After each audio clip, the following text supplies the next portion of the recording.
Students, have a nice day. I am very glad to meet you. Today we are going to learn verb. Already we know verb is a action word. அந்த waybill நம்ம இன்றைக்கி ரெண்டு வகையான verbs நம்ம பார்க்க போகிறோம். ஒன்று transitive verbs, another one is intransitive verbs. In our previous videos you listen this transitive and intransitive verbs. Transitive verb அப்படிங்கிறது என்னென்னா, ஒரு சென்டென்ஸில் அந்த வேர்பு வந்து ஏதோ ஒரு ஆப்ஜெக்ட், அந்த வேர்பு என்ன ஒர்க்கை செஞ்சுது, என்ன வேலை செஞ்சுது அப்படிங்கிற ஒரு ஆப்ஜெக்டை கொண்டு முடிஞ்சதுன்னா அது வந்து transitive verb. அப்படி இல்லாமல் adjective, adverb அதெல்லாம் கொண்டு முடிஞ்சதுன்னா அது வந்து intransitive verb. Transitive verbs are verbs that expresses action with an object. எப்பவுமே transitive verbs இது தெரிஞ்சாதான் we can learn. If you know this only we can learn voice. அப்போ தான் நம்ம வாய்ஸ்க்கு வந்து நம்ம ஆப்ஜெக்ட் இருக்கிற சென்டென்ஸை நம்ம வாய்ஸாக சேஞ்ச் பண்ண முடியும். So we need to know the transitive and intransitive verbs. Transitive verbs are verbs that express an action with an object. The object of transitive verb can be a noun. அந்த object of transitive verb எப்படி இருக்கலாம்னா noun இருக்கலாம், pronoun or a noun clause or phrase, இதை கொண்டு முடிஞ்சிருக்கலாம். For example, I threw a ball. First இருக்கிறது வந்து noun object. இந்த நவுன் என்ன செஞ்சது அப்படிங்கிறத இது காட்டுது. Next we beat them. Them அப்படிங்கிறது it is not a noun, it is a pronoun. அப்போ இது வந்து ப்ரொனவுன் வந்து இங்கே ஆப்ஜெக்டாக வந்திருக்குது. Next I think that you are correct. இங்கே வந்து தட் யூ ஆர் கரெக்ட் அப்படிங்கிற இது ஒரு கிளாஸை கொண்டுட்டு அந்த ஆப்ஜெக்ட் முடிஞ்சிருக்குது. அதனால் இது என்னன்னு சொல்கிற ஆப்ஜெக்ட் அப்படின்னு சொல்கிற. அப்போ which verb end with an object, that verb is called transitive verbs. In the sentence, if the verb is transitive only, we can change the sentence into voice. இருக்கிறத நம்ம வாய்ஸாக சேஞ்ச் பண்ண முடியும். ஏன்னா ஆப்ஜெக்டை தான் நம்ம முன்னாடி கொண்டு வருவோம். அதே மாதிரி நெக்ஸ்ட்டு intransitive. இந்த intransitive verbs are verbs that express action without an object. அது ஆப்ஜெக்ட் இல்லாமல் இருக்குது. ஆனால் ஆப்ஜெக்ட் பதிலாக என்ன வரலாம், adjective வரலாம், adverb வரலாம். லிசன் த எக்ஸாம்பிள், ஐ ரேன். இதில் வந்து சப்ஜெக்டிவ் வெர்பு தான் இருக்குது, ஆப்ஜெக்டோ அட்ஜெக்டிவோ எதுவுமே இல்லை. இப்போ it is a intransitive verb. I ran swiftly. இந்த ஸ்விஃப்ட்லிங்கிறது அட்ஜெக்டிவ், ஹவு ரேன் ஸ்விஃப்ட்லி. அப்போ இது அட்ஜெக்டிவ் கொண்டு முடிஞ்சிருக்குது. அப்போ இந்த மாதிரி வருது ஆப்ஜெக்ட் இல்லாமல் மற்றதை கொண்டு முடிகிறத நம்ம என்னென்னு சொல்கிறோம், intransitive. நம்ம ஒரு சென்டென்ஸில் நம்ம how can we identify object, எப்படி நம்ம ஆப்ஜெக்ட் ஐடென்ட் பண்ணுறதுனா அந்த வெர்ப் எடுத்து வாட் போட்டு what throw, what make, what teach, அந்த மாதிரி அந்த வேர்புக்கு முன்னாடி வாட் போட்டு அந்த வெர்ப் என்ன செஞ்சுது அப்படிங்கிறதுக்கு ஆன்சராக வந்ததுன்னா அது என்னது, transitive. இப்போ இந்த ஷுட் லிசன், இந்த பாக்ஸில் இருக்கிற இந்த transitive லிசன் பண்ணு. I threw the ball. What I threw the ball. அப்படி அந்த வாட்டுக்கு ஆன்சராக வந்துச்சுன்னா அதுதான் என்னது, ஆப்ஜெக்ட். அப்போ அந்த வேர்பு, அந்த சென்டென்ஸில் இருக்கிற அந்த வேர்ப் வந்து it is a transitive verb. transitive அப்படிங்கிறது நத்திங். transitivனா நம்மளுக்கு டைரெக்டாக அதை காட்டுறது, ஷோ பண்ணுறது, என்ன செஞ்சா அப்படின்னு நம்மளுக்கு ஷோ பண்ணுறது என்னது, transitive. We called him. Who இந்த இடத்துல வந்து பர்சனை குறிக்கிறதுனால ஹூம் கால்டு, யாரை கூப்பிட்டா. வாட் இல்லைன்னா ஹூம்க்கு ஆன்சர் ஆகல. She Singh a song. What she Singh a song. So these verbs are called transitive verbs. இங்கே இன்ட்ரான்சிட்டிவ் நம்ம லிசன் பண்ணால் ஹீ ரேன் தான் இருக்குது. ரேனுக்கு அப்புறம் அங்கே எதுவுமே இல்லை, அட்ஜெக்டிவோ அந்த அட்வர்போ எதுவுமே இல்லை. அப்படி வரப்போ இது என்னது, இன்ட்ரான்சிட்டிவ். இங்கே பார்த்தீங்கன்னா அட்ஜெக்டிவ் வந்திருக்கு, அப்போ அட்வர்ப் வந்திருக்கு. அப்போ இந்த மாதிரி வர்றது என்னது, இட் இஸ் இன்ட்ரான்சிட்டிவ். இங்கே ஆப்ஜெக்ட்டுங்கிற இதையே இது என்ன பண்ணல, ஷோ பண்ணல. So these verbs are called intransitive verbs. Here they give sometimes some verbs never can object. ஒரு சில வேர்புக்கு வந்து ஆப்ஜெக்டே இருக்காது. ஃபார் எக்ஸாம்பிள் டெத்து வந்து எதையாவது கொண்டு வருமா? எதையும் கொண்டு வராது. அப்போ ஒரு சில வேர்ப்ஸுக்கே என்ன இருக்காது, ட்ரான்சிட்டிவாக அது இருக்காது. Here they give some verbs. List out the transitive and intransitive verb in the following words. அப்போ நீ இதை வந்து ரீட் பண்ணி லிசன் பண்ணி நீ என்ன பண்ணி you should find out transitive and intransitive. Come, what come, by what teach, what learn, what arrive, what sing, what run. இந்த மாதிரி கேட்டு பாரு, நீ சென்டென்ஸ் மேக் பண்ணி பாரு, அதில் ஆப்ஜெக்ட் கொண்டு வர முடியுதான்னு பாரு. So you should check these verbs are transitive or intransitive. Yes, next here they give language check point. It is very very important. It will enrich our English. It will correct our mistakes. ஏதாவது நம்ம mistake பண்ணிட்டு இருந்தோம்னா இந்த language check out point என்ன பண்ண, it will correct our mistakes. Yes, இது நம்ம எப்போவுமே இந்த ஃபர்ஸ்ட் ஒன் இன்கரெக்ட் கொடுத்துருக்காங்க, கரெக்ட் கொடுத்துருக்காங்க, நெக்ஸ்ட்டு யூசேஜ் கொடுத்துருக்காங்க. I can't cope up with this pressure. இது நம்ம எப்போவுமே கோப் அப் அப்படின்னு தான் நம்ம யூஸ் பண்ணுவோம். இந்த கோப் வந்துச்சுனாவே அப் யூஸ் பண்ணுவோம். It is a incorrect. அது கூட அப்புக்கு பதிலாக நம்ம என்ன பண்ணணும், வித் யூஸ் பண்ணணும். The meaning of cope is to manage பண்ணுறதுன்னு அர்த்தம். அப்போ cope is followed by the preposition with தான் எப்பவுமே வரும், நெவர் ஃபாலோவுட் பை அப். ஆனால் நம்ம காமனாக கோப் அப் வித் அப்படின்னு சொல்லிட்டு அப்பு தான் நம்ம யூஸ் பண்ணுவோம். Next sentence, he has grey hairs. Yes, இது commonly we used this sentence. he has grey hairs. எப்பவுமே நம்ம அன்கவுண்டபிளுக்கு நம்ம என்ன யூஸ் பண்ண மாட்டோம், எஸ் யூஸ் பண்ண மாட்டோம். இப்போ சாண்டுனா நம்ம அது அன்கவுண்டபிள், சாண்ட்ஸும் நம்ம சொல்ல மாட்டோம். அதே மாதிரி ஹேருங்கிறது it is uncountable. So he has grey hair. Hair எப்பவுமே நம்ம எஸ் போட்டு ப்ளூரலில் சொல்லக்கூடாது. Next, all the hair on one's head is considered uncountable and so hairs is almost always incorrect. அப்போ இந்த ஹேர்ஸுங்கிறது இன்கரெக்ட் யூசேஜ். நம்ம ஒருத்தருடைய தலையில் இருக்கிற முடியை நம்மளால் என்ன பண்ண முடியாது, கவுண்ட் பண்ண முடியாது. Next one is what is the time in your watch. Next sentence, what is the time by your watch. இப்போ நம்ம commonly we asked this first one. நம்ம இந்த இன்கரெக்ட் ஒன்று தான் நம்ம யூஸ் பண்ணிகிட்ருக்குறோம். What is the time in your watch. இப்போ what is the time by your watch, this is the correct usage. In your watch is incorrect use by to ask time. நம்ம எப்போவுமே time கேட்குறப்ப நம்ம என்ன use பண்ணணும், by use பண்ணி கேட்கணும். இப்போ what is the time by your watch.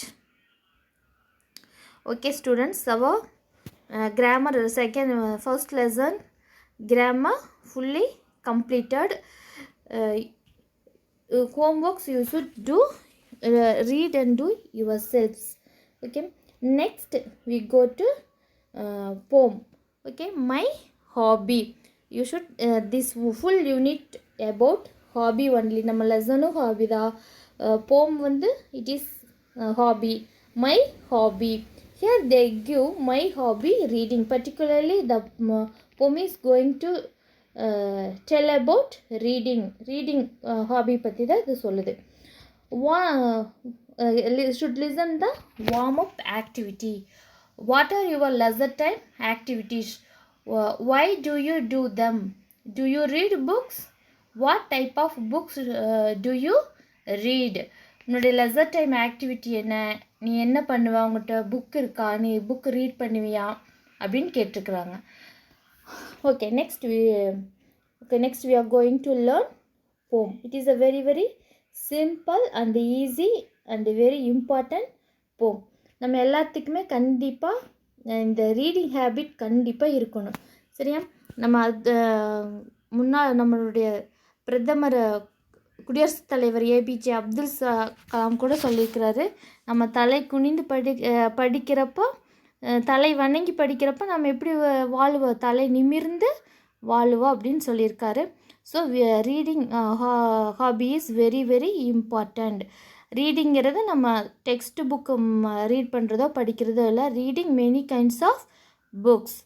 Okay, now let us go to poem. Okay, my hobby is reading. It helps me in thought breeding. It takes me to places near and far.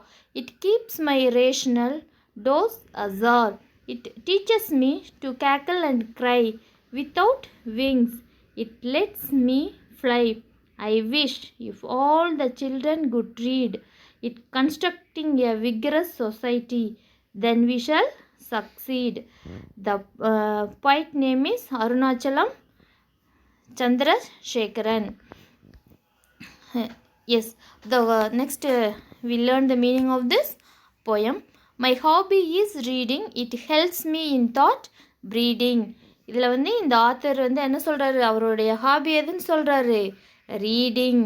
அந்த reading அவருக்கு எப்படி help பண்ணுதுன்னா, my hobby is reading, it helps me in thought breeding. அதாவது நான் இந்த reading habit எனக்கு எப்படி use ஆகுது அப்படின்னா, என்னுடைய தாட் வந்து ப்ரீடிங் ஆகிறதுக்கு. breeding, what is the, it is a new word. What is the meaning for the word breeding? Breeding means procreation. procreation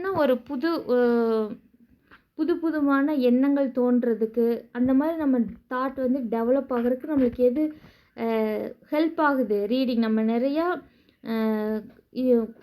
books படிக்கிறப்ப தான் வில் கெட் மோர் இன்ஃபர்மேஷன். நம்ம நிறைய இன்ஃபர்மேஷன் நிறைய விஷயத்தை பற்றி தெரிஞ்சாதான் நம்ம தாட் என்ன ஆகும், விரிவடையும். நம்ம பேசுகிறப்போ இந்த மாதிரியெல்லாம் நம்ம நிறைய விஷயங்களை நம்ம டிஸ்கஸ் பண்ண முடியும். அப்போ நம்மளுடைய அறிவு வந்து விரிவடைகிறதுக்கு நம்ம என்ன பண்ணணும், we need to read the books. அப்போ reading hobby here the author said. இந்த போயிட்டு என்ன சொல்கிறாரு, மை ஹாபி இஸ் ரீடிங். அந்த ரீடிங் தான் என்னுடைய அறிவு வளர்ச்சிக்கு உறுதுணையாக இருக்குது. It takes me place near and far. Yes, இப்போ நம்ம ஒரு புக் படிக்கிறோன்னு வச்சுக்கோ. இப்போ நம்ம இருக்கிறது இங்கே தமிழ்நாட்டில் இருந்தாலும் நம்ம வேறு ஏதோ ஒரு ஃபாரின் கண்ட்ரி பற்றியோ இல்லை வேறு நம்ம பக்கத்தில் இருக்கிற மாநிலங்களை பற்றியோ நம்ம படிக்கிறப்ப என்னாகுன்னா, நம்ம அந்த பிளேஸுக்கே போயிட்டு வந்து ஒரு ஃபீலிங் நம்மளுக்கு கிடைக்கும். It takes me to places near and for. அது பக்கத்தில் இருக்கிற பிளேஸுக்கோ இல்லை தூரத்தில் இருந்து பிளேஸுக்கோ அது என்னை எது கூட்டிகிட்டு போக, இந்த ரீடிங் ஹேபிட் நம்மளைய அழைச்சிட்டு போகு. அப்போ ஃபஸ்ட் லைன் என்ன சொல்லிக்கிறாரு, அவருடைய அறிவு வளர்ச்சி அடைகிறதுக்கு விரிவடைகிறதுக்கு இந்த புக் ரீடிங்கும் ஹெல்ப் ஆகுது. நெக்ஸ்ட்டு அவர் இந்த புக் ரீட் பண்ணுறப்ப அது அவரை வந்து பக்கத்தில் இருக்கிற பிளேஸுக்கு தூரத்தில் இருக்கிற பிளேஸுக்கு அழைச்சிட்டு போகிறதா சொல்கிறாரு. It keeps my rational toes ajar. It keeps my rational toes ajar. Here two new words are the. What is the meaning for rational? Rational means intelligence. Azar means slightly open. Yes, அவர் என்ன சொல்ல வரார் அப்படின்னா இந்த லைனில், it keeps my rational. நம்மளுடைய கண்டிப்பாக நம்மளுடைய intelligent வந்து நம்ம நிறைய புக் ரீட் பண்ணுறதுனால தான் அது டெவலப் ஆகும். டோஸ் அசார், நிறையா விஷயங்களை பற்றின இன்ஃபர்மேஷன் தெரிகிறப்ப தான் நம்மளுடைய எல்லாத்துக்கும் நம்மளுக்கு ஒரு டோர் வந்து ஓப்பன் ஆகும். நம்ம நிறைய விஷயங்களை தெரிஞ்சால் தான் நம்ம பேச முடியும். அப்போ தான் நம்மளுக்கு வாழ்க்கையில் ஒரு நல்ல ஆப்பர்ச்சுனிட்டி, இங்கே டோருங்கிறது ஒரு நல்ல ஆப்பர்ச்சுனிட்டி நம்மளுக்கு கிடைக்கும். It teaches me to giggle and cry.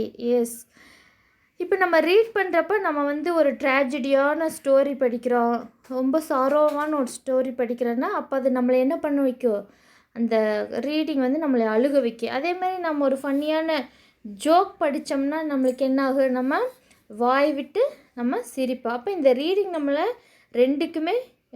ரெண்டையுமே நம்மளுக்கு கொடுக்கு, சாரோ கொடுக்கு, என்ன எல்லா எமோஷன்ஸையும் உருவாக்கும். ஒரு நல்ல புக்ஸ் நம்ம நாவலெல்லாம் படிக்கிறோம் அப்படின்னா அந்த நாவல் வந்து ஒரு ஃபன்னி ஸ்டோரியாக இருந்தால் அது நம்மளையே சிரிக்க வைக்கும். அதுவே ஒரு சாரோவான ஸ்டோரியாக ஒரு ட்ராஜடியான ஸ்டோரியாக இருந்தால் அது நம்மளை என்ன ஃபீல் பண்ண வைக்கும். அப்போ here the new word is Kaggle. அப்படின்னா இன்ஃபார்மல் லாஃப், நம்ம வாய் விட்டு நல்லா சத்தமாக சிரிக்கிறது தான் அது. Okay, next without wings let's me fly. நம்மளை என்ன பண்ண, நம்மக்கிட்ட என்ன இல்லை, விங்ஸ் இல்லை, ஆனால் நம்மளே இது வந்து பறக்க வைக்கும் அப்படின்னு என்னது, நம்மளுடைய கற்பனையை வந்து இது விரிவடைய செய்யி. இப்போ நம்ம இப்போ வேறு ஏதாவது பற்றி நம்ம படிக்கிறப்ப நம்மளுக்கு பறக்கிற மாதிரியே ஒரு ஃபீலிங் உருவாகலாம். இப்போ நம்ம ஃபார் எக்ஸாம்பிள் ஸ்பேஸ் பற்றி, மூன் பற்றி, இதெல்லாம் நம்ம ரீட் பண்ணுறப்போ நம்மளுக்கு அங்கேயே போயிட்டு வந்து ஒரு ஃபீலிங் அது உருவாக்கலாம். அப்போ நம்ம அங்கே போகிறக்கு நம்மளுக்கு என்ன தேவையில்லை, நோ நீட் விங்ஸ். இந்த ரீடிங்கே என்ன பண்ண நம்மளே அந்தளவுக்கு அந்த உலகத்துக்கு நம்மளையே கூட்டிகிட்டு போகும். Next if all the childrens, இதில் வந்து இந்த poet at last what he say, I wish if all the children could read it constructing a vigorous society then we shall succeed. Yes, இதில் இவ்வளவு சொல்லிட்டு கடைசியில் என்ன சொல்கிறாருன்னா, ஐ விஷ், நான் விரும்புகிறேன், if all the children could read, எல்லா குழந்தைங்களுக்கு ரீடிங் ஹேபிட். இந்த ரீடிங் ஹேபிட்ங்கிறது கண்டிப்பாக டெக்ஸ்ட் புக் இல்லை, நம்ம நிறையா different kinds of book collect பண்ணி நம்ம ரீட் பண்ணுறது. ஆட்டோபயோகிராஃபி, இந்த மாதிரி சயின்டிஃபிக் புக்ஸு, இதெல்லாம் இது என்ன இந்த மாதிரி நம்ம படிக்கிறது குழந்தைங்க படிக்கணும். அப்படி படித்து இருக்கிற அந்த குழந்தைங்க என்ன பண்ணுவாங்க, அப்படி அறிவோடு இருக்கிற குழந்தைங்க it constructing a vigorous society then we shall succeed. Yes, here two new words are there. Constructing என்னது, கன்ஸ்ட்ரக்டிங் எ பில்டிங் அப்படின்னு சொல்கிறேன், பில்ட் பண்ணுறது, எஸ்டாப்ளிஷ், க்ரியேட் பண்ணுறது, உருவாக்குறது. Vigorous means powerful society. Yes, surely நல்லா படிக்கிற ரீடிங் ஹேபிட் இருக்கிற குழந்தைங்க நல்ல அறிவாளியாக மட்டும் இல்லாமல் நல்ல ஹேபிட்டோடையும் கேரக்டரோடையும் இருப்பாங்க. அப்போ அந்த மாதிரி இருக்கிற குழந்தைங்க தான் நாளைக்கு நம்மளுடைய ஃப்யூச்சர் இந்தியானுடைய பில்டர்ஸ் அவங்க தான். அப்போ அப்படி நல்ல புக் ரீட் பண்ணி நல்ல கேரக்டரோடு வளர்கிற குழந்தைங்க தான் கன்ஸ்ட்ரக்டிங் எ விகரஸ் சொசைட்டி. நல்ல விகரஸ் பவர்ஃபுல்லான எல்லா விதத்துலேயும் பவர்ஃபுல்லான ஒரு சொசைட்டியை அவங்க உருவாக்க முடியும். அப்படி ஒரு சொசைட்டி உருவாயிடுச்சுன்னா என்ன ஆகும், தென் we shall succeed. நம்ம எல்லா விதத்துலையும் என்ன பண்ணுவோம், சக்சீட், வெற்றி அடையலாம். அப்போ reading is a very very important one. கண்டிப்பாக எல்லோரும் நம்ம ஃபாலோ பண்ண வேண்டியது reading habit. Okay, next we are going to book back exercise. Yes, question answer. What is the hobby of the poet? Here, what is the hobby? You should listen the video and answer this question. What does azar mean? It already they given in the meaning. Can the poet fly without wings? This is a yes or no type question. What can children do to the society if they read? What is the theme of the poem? You should listen the video and answer this question. Yes, next, on the basis of understanding of the poem, reading my hobby, இது வந்து you need to answer. You should listen and answer this question. Next, complete the table given below in order to understand. இது உன்னுடைய understanding. The poet mention uses of reading. The lines in the poem describes. இதில் thought breeding அப்படிங்கிறது எதை குறிக்குது, the rhymes used in the lines, open, ration, doors. இது எல்லாமே you should listen. If you listen, you can. It is a very very simple and easy poem. You can answer this question. If you answer this only, you can understand the poem. Yes, next, figure of speeches. The figure of speech அப்படிங்கிறது என்னென்னா, a figure of speech is a word or phrase which gives a separate meaning from the normal one. It means something more than it seems to mean. It is used figuratively to give an implied meaning to the given context. It can either be used to make comparison or even insist repetition or exaggeration. Figure of speech provide a dramatic efforts. Yes, கண்டிப்பாக ஒரு போயம்னா figure of speech use பண்ணால் மட்டும்தான் அது அது வந்து நல்லா இம்ப்ரெசிவாக இருக்கும். சரியா? நம்ம நார்மல் லாங்குவேஜ் விட அதில் வந்து வர்ணித்து எழுதுறது, ஒரு சில பாயிண்ட்ஸ் நம்ம சொல்லணும் அப்படின்னா ரிப்பீட்டேஷன் யூஸ் பண்ணி சொல்கிறது, இதெல்லாம் இருந்தால் தான் ஒரு போயம் வந்து படிக்கிறதுக்கு இனிமையாக இருக்கும். அதுதான் figure of simile, metaphor, repetition, இன்னும் நிறையா இருக்குது. இதான் நம்ம என்னென்னு சொல்கிறோம், figure of speech. Next rhyming word. Rhyming word வந்து already you know the rhyming word, same sound words is called rhyming words. இதேமாரி இதில் கொடுத்துருக்காங்க. Next rhyming scheme. Listen this. இப்போ எக்ஸாம்பிள் இதில் வந்து day, way, same sound. So A, air, hair, same sound. B, toes, nose, same sound. C, skies, ices. D. இப்போ these are called rhyming words. இப்போ last லைனில் திரும்பவும் இங்கே இந்த டே, வே வந்துச்சுன்னா நம்ம இங்கே கொடுத்துருந்தாங்கன்னா நம்ம இங்கே என்ன எழுதோன்னா A. Rhyming scheme of this poem can be determined at the end of the word in each line. இந்த first line ends with first லைனில் டே வந்திருக்கு. இதுதான் நம்ம என்னென்னு சொல்கிறோம், ரைமிங் ஸ்கீம் அப்படின்னு சொல்கிறோம். ஓகே, நெக்ஸ்ட்டு கொடுத்துருக்காங்க ஒரு exercise. Identify the rhyme scheme of the given short poem. You should listen and answer the question. Complete this rhyme on your own with AB rhyming scheme. நீ என்ன பண்ணணும், here you need to complete. Okay students, today class over. We will meet in the next class. Okay, thank you children. Bye.